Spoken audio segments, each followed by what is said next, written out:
Baik, adapun rema pada hari ini kita belajar tentang satu tema tanpa kekudusan mustahil melihat Allah.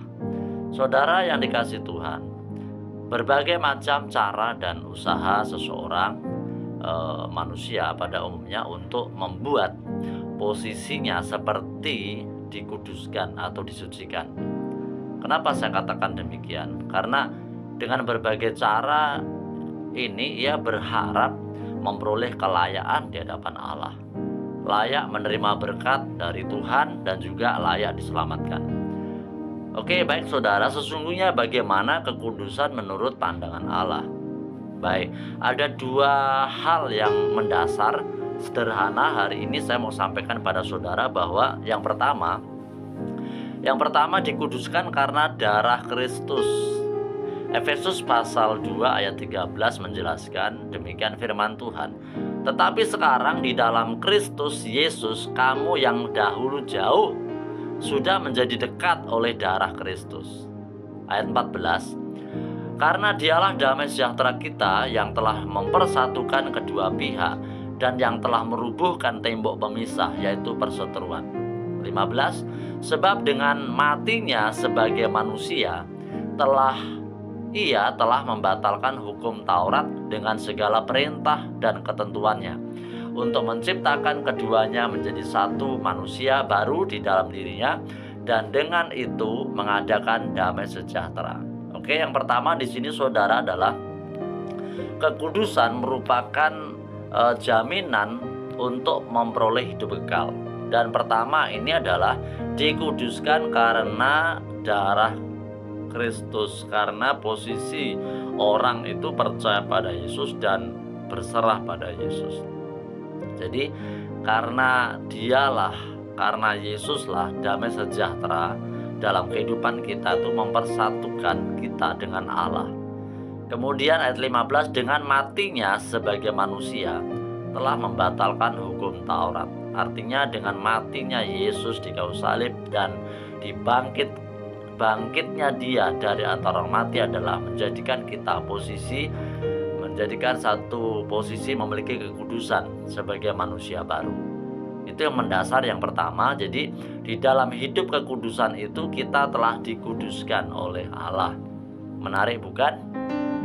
Oke, kemudian berikutnya kekudusan itu kita peroleh dan posisi kita memiliki kehidupan yang kekal. Namun jangan lupa, itu adalah kekudusan rohani, roh jiwa kita. Sedangkan hidup kita, posisi kita ada dalam tubuh daging. Nah, saudara, bagaimana menyikapi kelanjutan di dalam kekudusan ini? Jangan lupa saudara, kekudusan telah kita peroleh ketika kita percaya pada Yesus. Kita telah disucikan oleh darah Yesus. Namun praktek di dalam kehidupan kita harus menjadi pelaku-pelaku kekudusan itu. Jadi yang kedua adalah praktek kekudusan. Hidup kekal kita peroleh ketika kita percaya kepada Tuhan Yesus Kristus. Ini kita peroleh sebagai harta rohani dan sangat berharga yang harus kita pelihara dan kita pertahankan.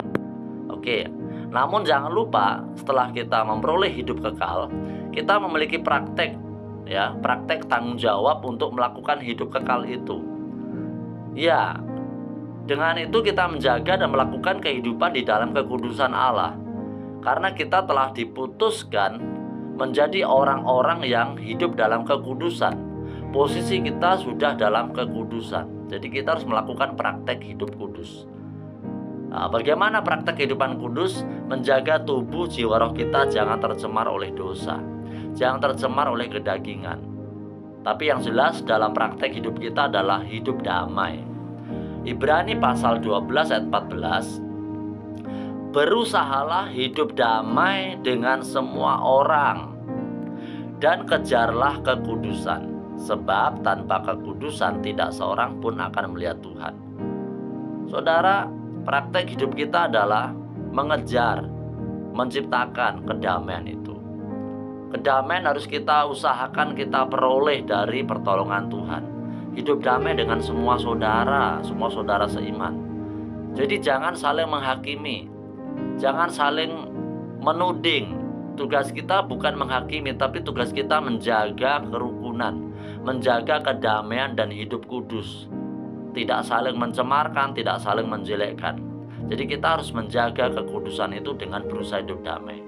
Yang kedua ayat 15 dari Ibrani 12. Jagalah supaya jangan ada seorang pun menjauhkan diri dari kasih karunia Allah, agar jangan tumbuh akar yang pahit, yang menimbulkan kerusuhan dan yang mencemarkan banyak orang. Saudara, kepahitan, dendam, akar pahit akan menimbulkan satu problem di dalam banyak orang.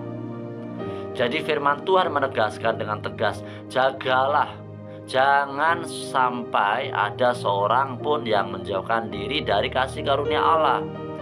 Siapa orang-orang menjauhkan diri dari kasih karunia Allah?